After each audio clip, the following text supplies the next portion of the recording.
gentleman friend or foe? Or does he merely exist outside the realms of either? Still too early to tell. But it's clear that he'll be the key to uncovering this case's mysteries. That's what my soul tells me.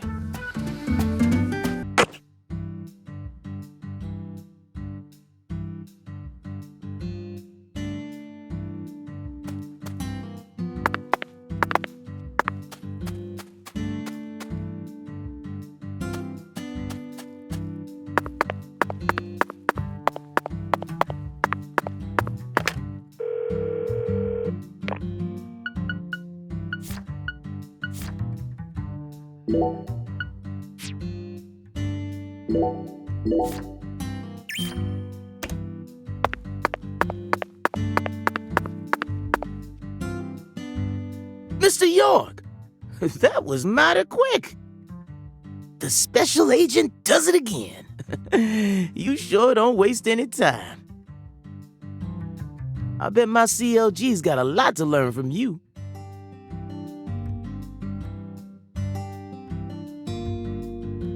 By the way, Mr. York, looks to me like you aren't packing anything.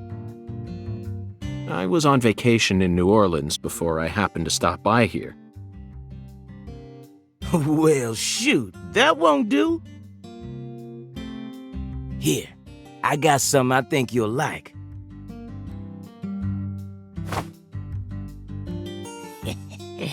I call him Mr. Alligator. Badass, ain't he?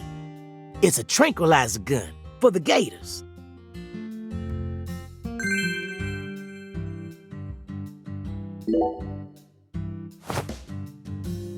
And here's a radio. With this, you won't have to worry about any expensive roaming fees.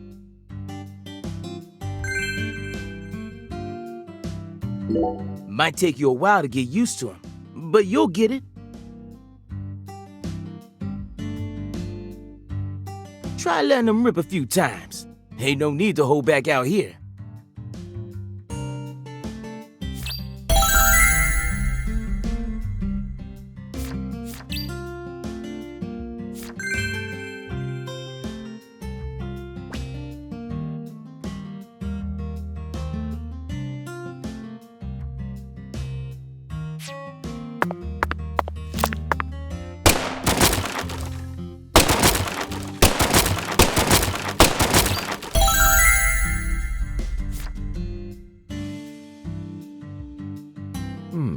Now this is an intriguing weapon. For a tranquilizer gun, it really packs a punch. But I'm afraid I'll decline. After all, this town is peaceful, isn't it? Well, sure it's peaceful. At least the humans are. But the animals are a different story. Remember what I named it? There's some real mean-ass gators out there in the swamps. And every now and then, they wander into town. One of them even went and ate a kid once. It happened a long time ago, but still, one chomp's all it takes. They swallow down every last bit of you. Poor kid's parents didn't even know what to put in his coffin. The worst part is, that taught the gators just how tasty we humans are. So now, those suckers just attack on sight. Man-eating crocodiles will feast tonight. In Blood Swamp! You know he's fibbing, right? Gators don't attack folks. I never heard about no kid getting swallowed by a gator. Actually, Patricia, you're wrong. I'm what? Alligators do attack people, and it could happen in any town. Huh? Alligator, 1980. Directed by Louis Teague. It takes place in the Midwest, I believe. A teenage girl's pet alligator gets flushed down the toilet. Then, in the sewer, it feeds on the corpses of dogs that were used as test subjects for an experimental growth formula. After growing over 30 feet, it finally starts to go after humans. It's an extremely edifying movie. Back when I first saw it, I had a pet hamster. Okay, Agent York. What's your first order of business? You're in charge now, remember? Well said, Patricia. I nearly lost sight of my true goal. Melvin, I couldn't help but notice the name on the side of that truck. This facility is connected to the victim, isn't it?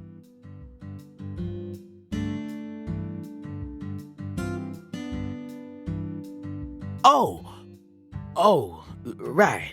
Yeah. I reckon I better start from there. I'm gonna tell it to you straight right from the beginning, Mr. York. As you guessed, this warehouse is run by the Clarksons. The victim's father, Danny Clarkson, is the one who manages the whole place. Okay, but why did he choose to store her body in his own warehouse, right? Well, that's 'cause there ain't no other place to store it. Our town has a clinic inside a church, but no morgue.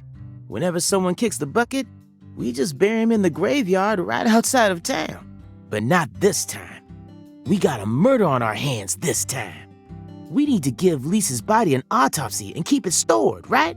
So we had no choice but to rent out a corner of this warehouse. I see.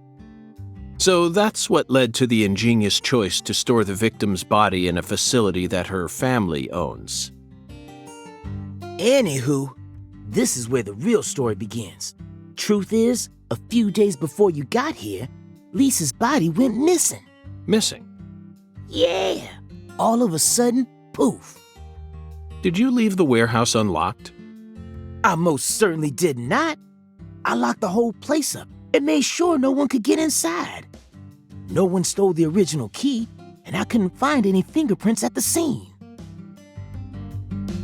So, in other words, this is a locked room mystery. The body of a beautiful young girl walks at mid... Hey! All right, CLG. Reckon I should have told you about this earlier when you first said you wanted to come here. It just didn't seem like the time or place as I remember. Anywho, how about we call it a day and head back to my office? You can go through all the files there. No, thank you. This is what I came to investigate. But Lisa's body isn't here anymore. You sure? That doesn't bother me one bit, Melvin. You see, I met a skeletal gentleman on my way here, and he was kind enough to give me an oracle.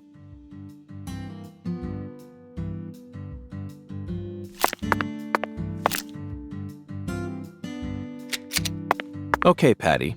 I'm going to try asking you that question again. What do you do?